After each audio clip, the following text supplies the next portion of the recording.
अपने बच्चों को मुस्तफा पर दरूद शरीफ पढ़ना सिखा दो।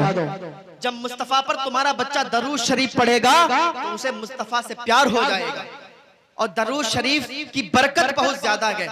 अल्लामा जलालुद्दीन सुयूती रहमा फरमाते हैं, हदीस पाक है, हुजूर ने फरमाया कि जो शख्स दरूद शरीफ पढ़ता है, क्या फरमाया कि अल्लाह का एक फरिश्ता है, उसका सर अर्शे मुअल्ला के नीचे है, उसका एक बाजू पूरब में है, एक बाजू पश्चिम में है, उसके पैर जो है सातों जमीन के नीचे हैं, उसके पर इतने हैं जितनी मखलूक है, जितने इंसान हैं, जिन्नात हैं, शजर है, हजर है, जितनी मखलूक है अल्लाह ताला की, उतने उसके पर हैं। और उसका काम क्या है?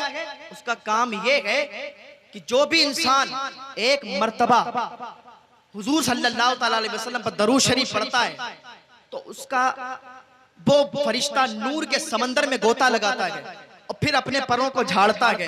हर पर से एक कतरा टपकता है और हर कतरे से एक फरिश्ता पैदा होता है। उस फरिश्ते का काम यह होता है, जो भी हुजूर पर दुरूद शरीफ पढ़ता है तो वो फरिश्ता उस दुरूद शरीफ पढ़ने या पढ़ने वाली या पढ़ने वाले के लिए कयामत तक बख्शिश की दुआएं करता रहता है। ये उसका काम है और ये हदीस पाक है, ये कोई झूठी बात नहीं है। ये अल्लाह ताला का एक इतना बड़ा फरिश्ता है, जब वो अपने परों को झाड़ता है तो फरिश्ते निकलते हैं। आपका बेटा आपका नहीं रहता, आपके घर वाले आपके नहीं रहते, आप इंतकाल कर जाएं, आज दुनिया में लोग हमारा साथ नहीं देते तो मरने के बाद कब्र में हमारा साथ कौन देगा? हमारी कब्र पर फाता पढ़ने कौन आएगा? हमारे लिए दुआएं कौन करेगा? यार बेटा भूल जाता है, बाप बेटे को भूल जाता है, बेटा बाप को भूल जाता है, लेकिन ये एक ऐसा फरिश्ता हमारे लिए है, हम दरूद शरीफ पढ़ते हैं तो ये फरिश्ता कयामत तक हमारे लिए बख्शिश की दुआएं करता रहता है। तो बड़े सारे मिलके अल्लाहुम्मा सल्ली अला सय्यिदना मौलाना मुहम्मदिन व अला मुहम्मदिन व बारिक वसल्लिम सल्लु अलैहि सलातु व सलाम अलैका या रसूल अल्लाह सल्लल्लाहु तआला अलैहि वसल्लम। एक बात हुई अल्लामा इकबाल की कि अगर अपने बच्चों के सीने में मुस्तफा की मोहब्बत डालना चाहते हो, एक बात तो ये होगी कि दुरूद शरीफ पढ़ना सिखाओ। दूसरी बात यह है कि अपने बच्चों को मुस्तफा की सीरत पढ़ना सिखाओ। मुस्तफा की सीरत पढ़ के उनको बताओ। जब आप खुद ही नहीं पढ़े होगे तो फिर मुस्तफा की सीरत क्या पढ़ाओगे? तो आपको चाहिए कि अगर आपका एक बेटा है तो उसे मदरसे में भेज दो और उसे आलिम दीन और हाफिज कुरान बनाओ, ताकि वो आपका बख्शिश का जरिया बन जाए, आपकी भी बख्शिश करवाए, आपके गांव वालों की भी बख्शिश करवाया करे। तो अपने बच्चों को आलिम दीन बनाओ, उन्हें सीरत मुस्तफा पढ़ाओ ताकि मुस्तफा की मोहब्बत उनके सीने में आ जाए। और आखिरी बात बताई कि अगर चाहते हो कि तुम्हारे बच्चे के सीने में मुस्तफा की मोहब्बत आ जाए तो उन्हें मुस्तफा का हुस्न जमाल बताया करो, मुस्तफा का हुस्न जमाल बताओ, क्योंकि दुनिया में कोई ऐसा इंसान नहीं है जैसे मेरे मुस्तफा हैं, और जैसा हुस्न मेरे मुस्तफा का है वैसा हुस्न दुनिया में कोई नहीं, किसी माँ ने ऐसा बच्चा ही नहीं पैदा किया है। बच्चों को जब मुस्तफा का हुस्न जमाल बताओगे तो उन्हें मुस्तफा से प्यार हो जाया करेगा, उन्हें उन बच्चों को मुस्तफा से इश्क हो जाएगा। बात तो बहुत लंबी चली जाएगी, मैं इस पर गुफ्तगू करूं लेकिन वक्त साथ नहीं दे रहा। मैं अपनी गुफ्तगू को यहीं पर खत्म करता हूं। अल्लाह ताला हमें नेक अमल करने की तौफीक अता फरमाए। सारे लोग कलमा शरीफ पढ़ने, ला इलाहा इल्लल्लाहु मुहम्मदुर रसूलुल्लाह सल्लल्लाहु ताला अलैहि वसल्लम। मेरे पढ़ने में सुनने में आपके कोई गलती हो जाए, कोई हो गई हो, अल्लाह ताला उसे माफ फरमा दे। अल्लाह नेक अमल की तौफीक अता फरमाए, अल्लाह गुनाहों से बचने की तौफीक।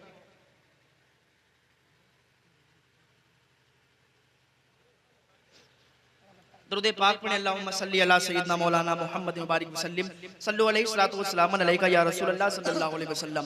अच्छा, आपके गांव, इस गांव में कितनी मस्जिद है? एक मस्जिद है। और हज़रत नमाजी कितने आते हैं? एक सब होती है? दो सब? दो सब। मस्जिद तो बना ली पल भर में ही माँ की हरारत वालों ने, मन अपना पुराना पापी है बरसों से नमाजी बन ना सका।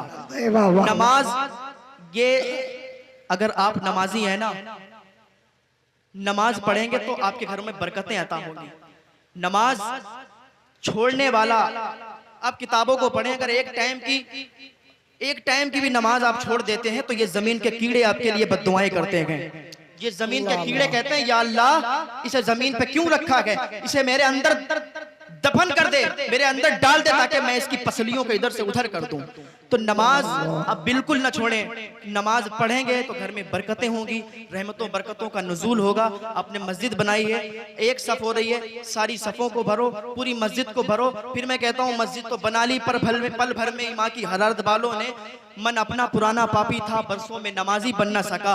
आप वादा करें कि इंशाअल्लाह जो जुम्मा वाले हैं वो 2 टाइम नमाज पढ़ने जाएंगे।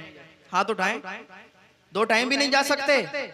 अच्छा, जुमा पढ़ने कौन जाता है? चलो मैं हाथ नहीं उठवा रहा, आदमी इसमें अपनी बेइज्जती समझता है। 5 वक्ता नमाजी बन जाओ, 5 टाइम नमाज पढ़ने जाओ।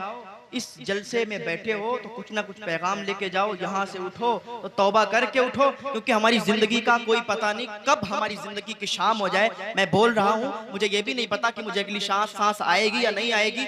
मैं अभी मेरी सांस खत्म हो जाए, किसी को कुछ भी नहीं पता। लोगों ने बड़े दावे किए थे, मैं ये हूँ, मैं वो हूँ, मेरा इतना माल है, मेरी इतनी दौलत है, सब छोड़ के चले गए, सब छोड़ के चले गए। और बस आज क्या है, उनकी फैमिली, उनके बच्चे, उनके रिश्तेदार उनके माल को यूज कर रहे हैं और उनके लिए दुआएं भी नहीं कर रहे हैं। अरे आप दुनिया में हो, अभी जिंदा हो, सलामत हो। एक मरने वाला एक इंसान बाजार में खड़ा हुआ था और वो कह रहा था, कुछ चीख के कह रहा था। तो किसने पूछा, मियाँ क्या कह रहे हो?